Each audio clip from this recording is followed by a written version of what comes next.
Usapang totoo, walang preno. You under vlogcaster, real talk lang, walang plastikan. Magandang araw mga ka-Wonder, welcome back sa ating YouTube channel, Wonder Vlogcaster po. Isang balita, mainit, kapapasok pa lang nito siguro mga ka-Wonder. Ano? Ito ay tungkol dyan kay, dito nangyari sa Quezon City Regional Trial Court. Isang grave threat ang isinampa. Yan ang pag-uusapan natin kanino. Bago yan mga ka-Wonder, please don't forget to subscribe to our YouTube channel, Wonder Vlogcaster. 100%. Libre po ang pag-subscribe. Click nyo po yung subscribe button, lalabas yung bell icon. Marami pong salamat. So ito po alam natin na ngayon may debate dyan sa pagitan ni Risa at saka ni Pia Cayetano. Ngayon mga ka-Wonder, ito nga na sinampahan ng kaso itong si Sara Duterte. No? Bukod pa yung impeachment dito mga ka-Wonder, kasi doon sa impeachment, ang parusa lang doon na gagawin is i-remove siya bilang Vice President at i-disqualify siya from holding any public office in the future. Pero dito mga ka-Wonder, mukhang hindi nakakapag-antay. Sinampahan na siya mga ka-Wonder ng gobyerno. No? Ang kaso mga ka-Wonder ay grave threat case. Siyempre grave threat, ano ba yan? May bail ba yan? Oo. So parang hindi siya ganun kabigat. Pero mga ka-Wonder, baka pinag-iisipan na yung iba pang kaso. Gaya ng plunder niya, yung malversation or graft, at yung iba pang kaso. Ito muna, no? Kumbaga, tinetest lang. Tinetest muna mga ka-Wonder, no? Kung ano magiging response nitong Supreme Court. No? Kasi alam natin, pag-uusapan natin kung yung immunity ba niya is katumbas ng immunity ng Pangulo. No? Kaya yun ang ating aalamin mamaya. So ito nga, August 11, ngayong araw, kinumpirma ng Department of Justice. In fact, meron tayo rito. Sabi rito mga ka-Wonder, ayan DOJ confirms that the grave threats complaint against Sara Duterte was filed today. Yan po. So ngayong araw po yan, August 11. At ito po yung final sa kanya, sabi rito, VP Sara Duterte's counsel confirms filing of grave threats August 11, 2026. We confirm that today the DOJ filed 3 counts of grave threats cases against Vice President with the Regional Trial Court of Quezon City. 3 counts po kasi 3 yung tao, no? Si BBM, si First Lady at saka si Martin. If I'm not mistaken, yun po ang pasyan. Sabi, the DOJ dismissed the NBI's complaint for inciting to sedition. Parang dinismiss na yun, no? Hindi out of the picture na siya. Kumbaga, parang siguro may mga question pa at mahihirapan. No? Under prevailing circumstances, we have anticipated and prepared for such an outcome. Under our laws, the Vice President continues to be presumed innocent and is confident that the charges against her will ultimately be dismissed. Equally important as setting impeachable officer, the Vice President may not be prosecuted for an alleged offense that is also the subject of an impeachment case. Given these serious illegal issues, the Vice President will exercise all available legal remedies in due course. Attorney, sino to? Hindi ko mabasa. Lawrence lang nakita ko sa kanya. Okay? So, yun po, mga ka-Wonder, kumpirmado. Noon na siya po isinampahan ng kaso diyan sa Quezon City Regional Trial Court sa kasalang grave threats, 3 counts, mga ka-Wonder. So, sa nakikita natin, mga ka-Wonder, parang ito'y test na ng gobyerno. Hindi na makapag-antay. Bakit? Kasi itong nangyayaring impeachment nga, mga ka-Wonder, na pinag-uusapan natin, mukhang mahihirapan siyang ma-impeach. Hindi dahil sa nilalaman ng impeachment. Laging technicalities, mga ka-Wonder, ang nakikita na dapat nga baguhin na yung sistema na yan. Biruin mo, yung content, yung mga allegations sa kanya, yung mga ebidensya, hindi mo yun mako-question kasi masyadong overwhelming. So parang anong nangyayari, mahihirapan dahil dito sa technicalities lang. Itong sinasabing 16 votes, mga ka-Wonder. So dapat kaya palitan na yung constitution natin at palitan yung mga naka-indicate dyan. No? Kaya parang niloloko-loko lang natin yung sarili natin, paulit-ulit lang, tapos ayaw palitan. Luma na yung 1986, kailangan natin ng up-to-date na constitution. Yun yung naririnig nating opinion, mga ka-Wonder. At tayo bilang membro ng PCRI, gusto natin baguhin sa federal, unicameral at presidential. Balik tayo rito, no, sa grave threat si Sara. Yung kaso niya itong mga kawander, alam natin. Doon sa tatlo, kay PBBM, kay First Lady, tsaka kay Martin Romualdez. Pero mga kawander, then again, hindi ito automatic. No, nahatol ng pagkakasala. Sinampahan pa nga lang eh. Alam naman natin yun, matatalino naman tayo mga kawander. Ngayon, ang tanong, sabi sa akin nung nagtanong, pwede bang sampahan yan? Hindi ba ma-immunity din yan, gagaya ng Pangulo ng Bansa na si PBBM? Dito kailangan mga kawander maging maingat tayo. No?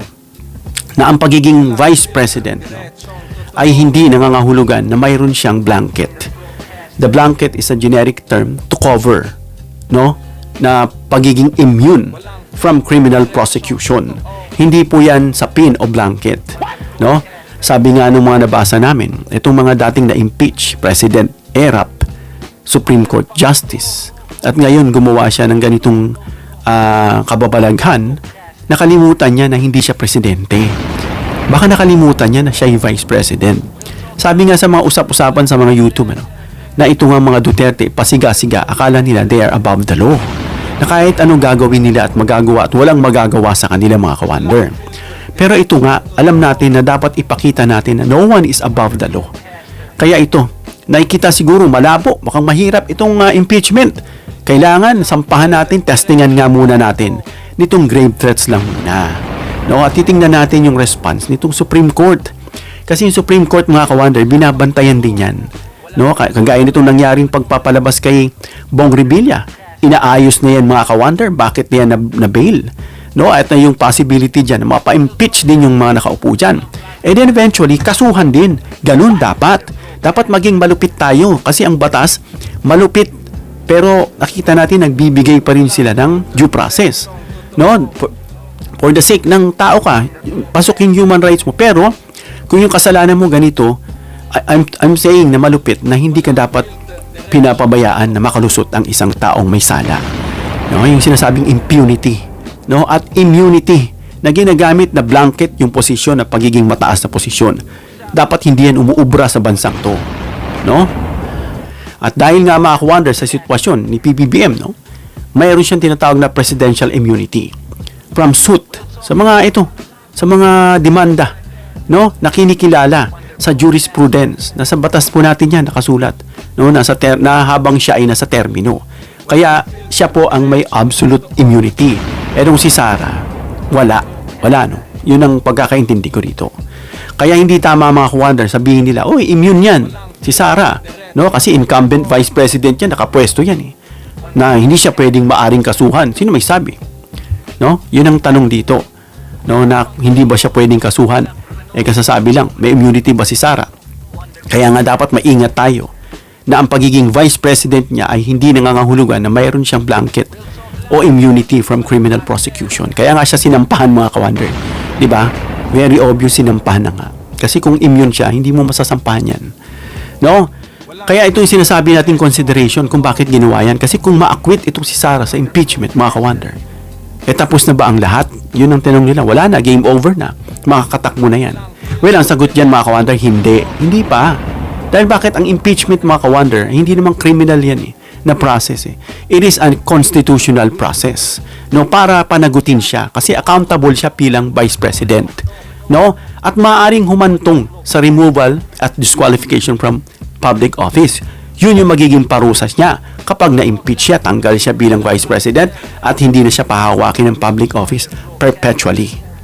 And after that, pwede na siyang kasuhan sa mga local courts. Yun. Ngayong kinasuhan na siya. Bakit? Kasi nga, hindi siya immune. Samantala mga ka-wonder, yung criminal case naman, na gagawin sa kanya, ibang proceeding yun. Iba yung proceeding nitong impeachment.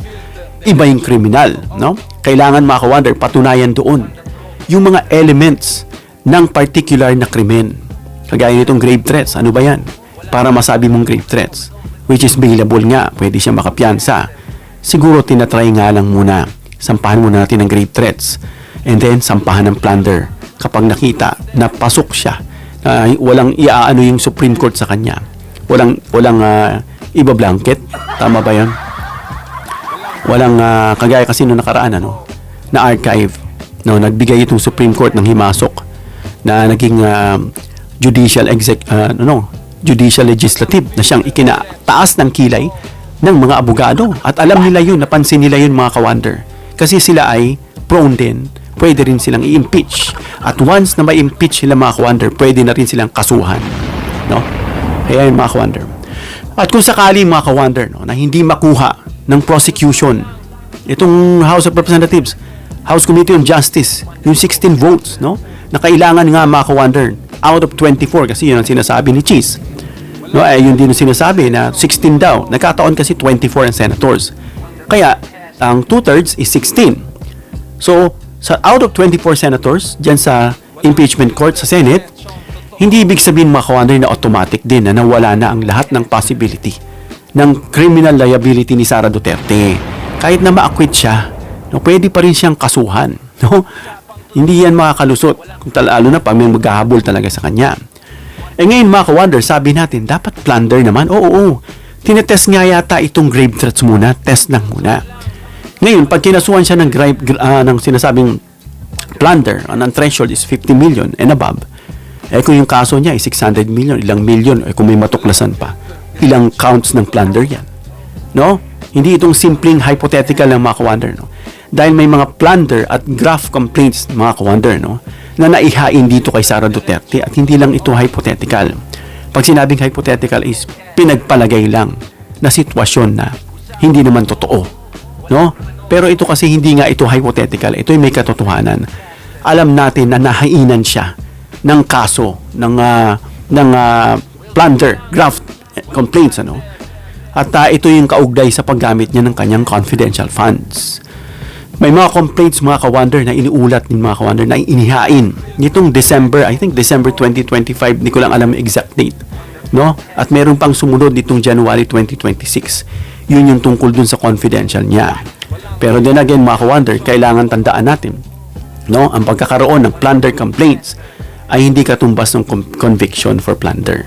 Iimbestigahan pa rin yan. Pag yan i-final, titingnan kung malakas yung ebidensya, no? Of course, muna, bago isampa, titignan kung may prima facie, no? Kung malakas yan, sampahan. At kung may probable cause na talagang malakas yung ebidensya, pwede na siyang hatulan. At makulong sa plunder, walang bail yun eh. Except na lang, kung meron na namang magic, kagaya nitong kay Bong Revilla, no? Na ang daming nagrereklamo. Paano yan naka-plunder ng 1 milyong bail? Paano yan naka-bail with 1 million bail? Diba? Kaya tinatanong yan. Kaya mga ka-wonder, para maging matagumpay itong plunder case dyan kay Sara, kailangan mga ka-wonder, mapatunayan sa korte yung mga legal elements. No? Mga elements, yung mga tinitignan para sabihing plunder nga ito. No? Na bilang offense niya. Kabilang dyan yung requirements, mga ka-wonder. Yung halaga. No? Yung halaga ng kanya pong hindi maipaliwanag paano nagastos. At yung paraan na tinatawag nga nating ill-gotten wealth. No? Ill-gotten wealth. At yung mga, sa tingin natin, ito ba'y backup plan ng gobyerno? Kasi nga mukhang malabo yung sinasabing impeachment niya. 16 ang kailangan. Ito yung magandang tanong dyan mga ka-wonder. At ito yung sagot na sa mga nagtatanong sa akin kanina. No, posible kasing isipin ito ng publiko. Tayo.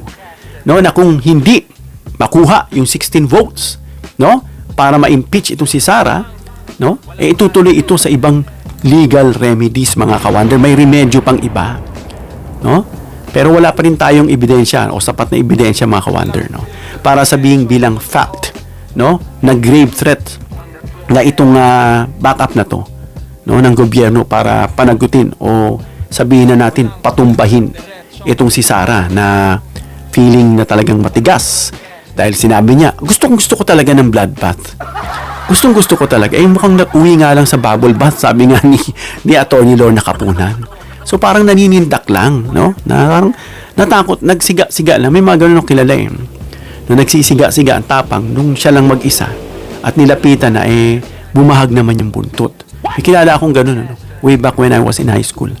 No, na siniga-sigaan niya kami, tinatakot-takutan niya kami. Nakita namin siya. Kasama ko yung barkada ko, dalawa kami. Nilapitan namin siya dun sa tindahan. Medyo bad boy nung elementary high school, ano. Pero hindi naman nagpatuloy dahil naging Christian naman, naging mabait. Kaya naging mabait Pero yun nga, ang tinutukoy natin, minsan, nagbabluff lang na matapang, pero hindi naman pala. No? Yung sinasabing bloodbath, bubble bath lang pala. No? Kaya mga ka-wonder, itong sinasabi natin na kaso niya, no? Na grave threats, sa tingin natin mga ka-wonder, ito pa parang tinetest kung ano magiging reaction, no? Kasi ito ay nasa labas na ng impeachment. At yung inciting niya nga mga ka-wonder, no, na dinismiss na, no? Habang yung grave threats mga ka-wonder ay isinulong dito sa korte. Kaya ibig sabihin mga ka-wonder, hindi lahat ng kaso inirekomenda ng NBI, no, automatic sasampa mo yan. May proseso kasi at pagsusuri ang DOJ, nakita nila, oy, wag na to. No, kasi yung inciting parang yung sinabing grave threats, yung ganito, yung kay PBBM, papatayin, ganito, ganyan. Parang iniugnay din sa inciting. So, inatras po yun. Kaya yan, kung makonvict si Sara sa impeachment, maaaring remove. Maaari siyang ma-remove at ma-disqualify constitutionally as consequence dyan sa impeachment. Yun yung unang senaryo. Pangalawang senaryo, pag ma-acquit siya sa impeachment, mananatili siyang vice president. No? Pero, hindi ibig sabihin na immune siya sa lahat ng criminal investigations and offenses. Yan mga ka-wonder. Comment down below. Sa tingin nyo ba, testing lang ito ng administrasyon na nakikita na malabo siyang ma-acquit? Hanggang dito lang tayo mga ka-wonder. Comment down below your opinion para mabasa at ma-reaksyonan. Please give me a thumbs up if you like this video para ma-share ni YouTube sa iba pang viewers. Please share this video para malaman nila na si Sara Duterte ay nakasampahan ng kaso ngayon ng grave threats. No? 3 counts of grave threats dyan sa Regional Trial Court ng Quezon City. Please subscribe, hit the notification bell icon, and choose all bilang suporta sa aming mga content creators. Hanggang sa muli mga ka-wonder, God bless.